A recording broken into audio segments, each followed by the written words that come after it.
Hello and welcome to this week's tarot reading for all water signs. I hope this finds you well. I trust you'll use your own intuition as your primary instrument of resonance. Leave behind what does not reverberate. Tarot does not tell the future. The only thing that determines your future is how you react, reflect, and respond to the messages herein.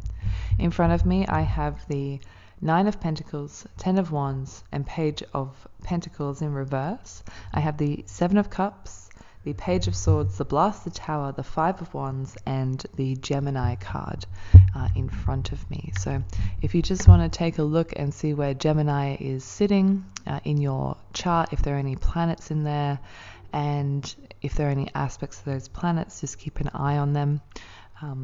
Because of course Gemini has come up in this reading, and that's really about communication, and the Page of Swords being here as well is about communication as well, possibly with siblings, or it could be a social event too. We do have two pages in this reading.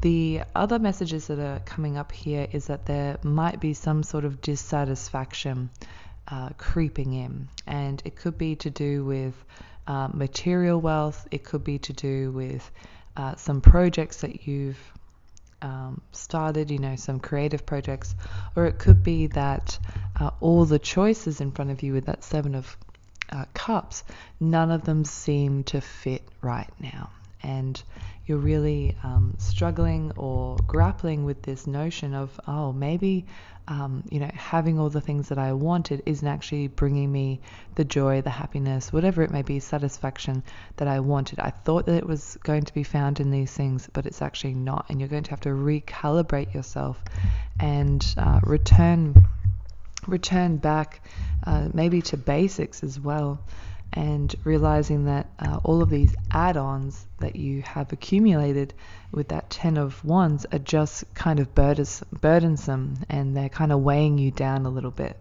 And yeah, if you kind of carry on with this mentality going forward of, I'm just going to spend my money, I'm just going to keep going on with this project, and I'm just going to keep denying all these options that keep coming up, you're going to hit that Blasted Tower, the Blasted Tower moment where everything kind of just explodes and blows up, and you're kind of left with a half demolished tower.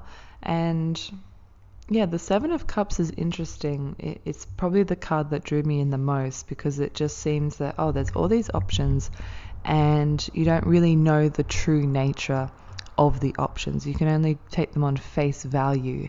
And I've posted in the previous weeks, the map is not the territory. So things may look like what they look like, but it's not necessarily what they are. It's only a representation. So even though most, in fact, all of these cups are filled with the seven deadly sins, you can take that how you will, but you won't really know until you go there. Maybe that's the theme that you're kind of grappling with at the moment, is that, I've gone there, I've went there, I've got everything that I wanted, and it feels weird, or it feels too good to be true, or it's not satisfying me in the ways that I thought it was going to satisfy me. And this is a theme that I've come across with a lot of people in the last few months close to me, where they're like, I have all these things and what's going on? And I was like, isn't that nice?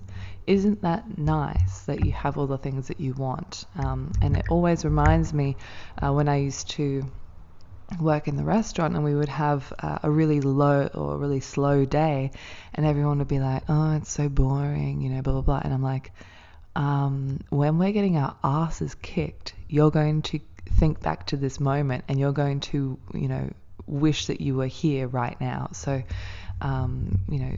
enjoy the time that you have, enjoy the process, enjoy moving forward through time, and be grateful for this experience, because it will set you up for the next experience.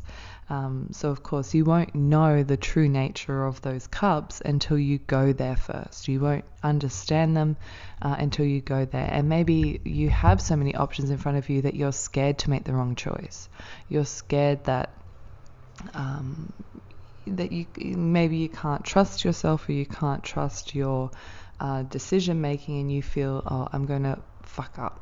my whole life by making this choice, which maybe is that blasted tower, type of moment there. But you have the Five of Wands here. The Five of Wands is actually a very good card, even though on the Hermetic deck it's the Lord of Strife, Saturn, the Saturn decan of Leo.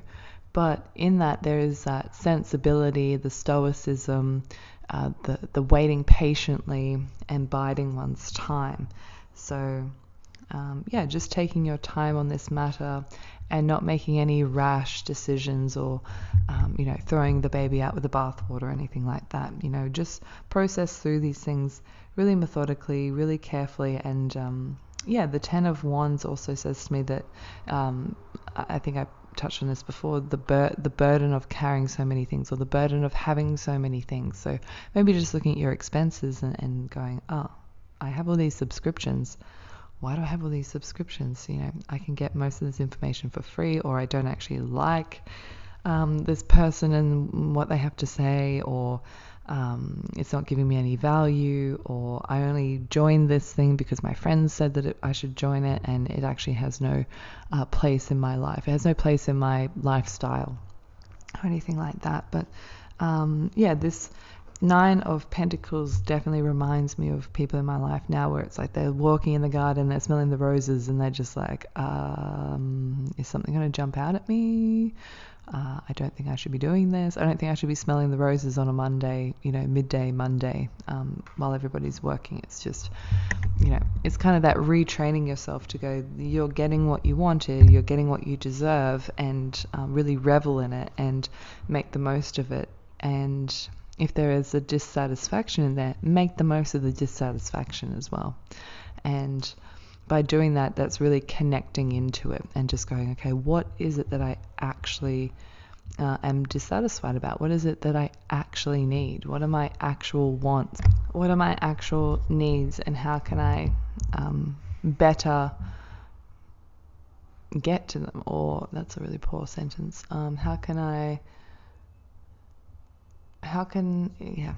I'm sure that you understand what I meant. But the Gemini thing, communication with siblings, communication with school friends, communication in general. Maybe it's that, maybe this is it, is that you put out into the world what you wanted, but you weren't specific. And this came up with a friend of mine where he was like, I want my own place. He wanted a place to live, but he didn't specify his own place. And that was quite funny when he realized that. He was like, fuck, I should have specified that. So now he's getting more specific about naming the things, which is really what Gemini kind of does there, is the naming of things. And it's that, the primary education. So categorizing things and stuff like that. So getting really specific in that sense. I think that's all I see here for your reading this week. Social events with the 2 pages here. It could be like a small get together. I think that's all I see. All right. Thank you for listening. Bye.